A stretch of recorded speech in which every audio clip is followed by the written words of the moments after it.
You will hear stories of hot tubs in the lobby and drug use in the office, and I'm here to tell you that none of that happened in my department. We started smoking pot right in our office. Rob and I were like the premier pot. Sorry, Rob. I and some other person who occasionally shared an office with me for 5 years at Atari, however that frickin' worked, we would just fire up right in the office. It's like, who knows why? It's like, this is like, it's illegal. It's like, it wasn't even a sense of privilege. It was just mindlessness. I worked in a satellite office. I started in 1977, which was still pretty early. It was only 18 months since the 2600 came out.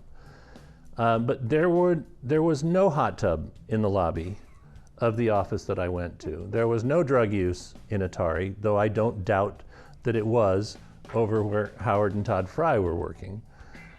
Drugs were consumed at Atari by all kinds of people at all levels of management, from the bottom to the top and all over engineering. Not everybody did drugs, but some people did, and some people enjoyed them, and some people abused them, and some people went to the hospital on them. And but by and large, drugs were a relatively nominal factor. Drugs, you know, there was a lot of marijuana, and it participated a lot in brainstormings. So we had the way of, you know, trying to incorporate drugs into our productivity model. I went home and I smoked a joint, a little bit of cocaine and a little bit of psilocybin in it. And I was sitting there, it was about half gone when I realized, oh, you could do that. And it's like, I put it out and I went and I wrote a page of notes. And my design for that kernel was exactly what it ended up shipping. It was like, it has a tremendous amount of effort, actually, to get everything organized. You know, they did have good deliveries of cannabis in the inter-office mail. You know, that was probably the primary use of those yellow manila envelopes. So I think it was, you know, Fridays or Monday. I think it was Fridays when you get these really thick envelopes coming through the system. You know, and it was weird. It was like there was a guy working there, and his job was he was the weed dealer.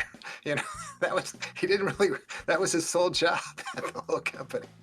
And there was a very straight German VP of hardware down the hallway in the building. I have no idea. And he complained to management about the smell of pot smoke in the corridors.